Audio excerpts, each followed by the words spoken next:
My name is Andrew Mascari. I'm the coordinating lead author of the Cdri Biennial Report on Global Infrastructure Resilience. This is the first edition of a report that's going to come out every 2 years. The report we think is quite unique because it really is probably one of the first reports that's come out internationally but really looks at this big issue of infrastructure resilience. The report starts off by really looking at the challenge of infrastructure resilience. And this is a challenge that's particularly faced by developing countries. In the report, we talk about low and middle income countries. So these are, in a sense, the world's poorer countries.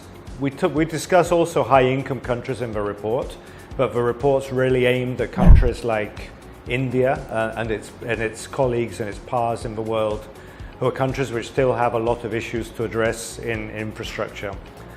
So probably one of the first issues that countries need to address is actually having more infrastructure.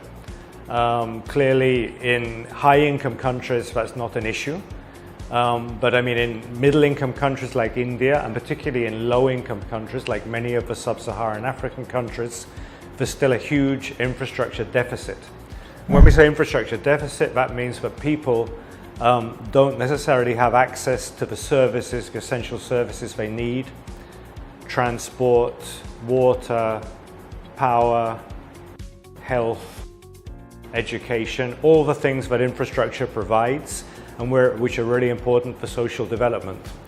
And particularly, as I said, it's not just finance for infrastructure, it's finance for resilient infrastructure. So the report then looks at, different ways in which this can happen.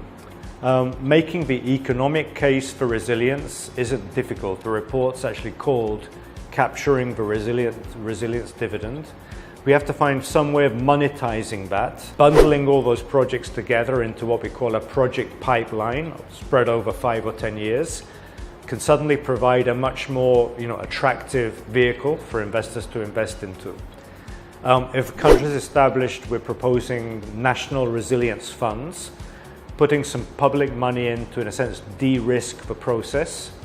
Again, can then allow climate finance, public finance, private finance, insurance all to come together to again provide, perhaps we hope, a very sort of attractive environment for investors wanting to invest. And we have a model in what's called payment for ecosystem services, which many countries are already using, in which the sort of part of these resilience benefits can actually go back to the people who are actually providing the resilience. So, as I said, we haven't given a blueprint in the report saying this is what has to happen, but we've shown a number of pathways. So the job of Cdri, I think, after this report is then persuading some of its members to actually start walking down some of these pathways, and that's our objective. Thank you very much for your patience and attention.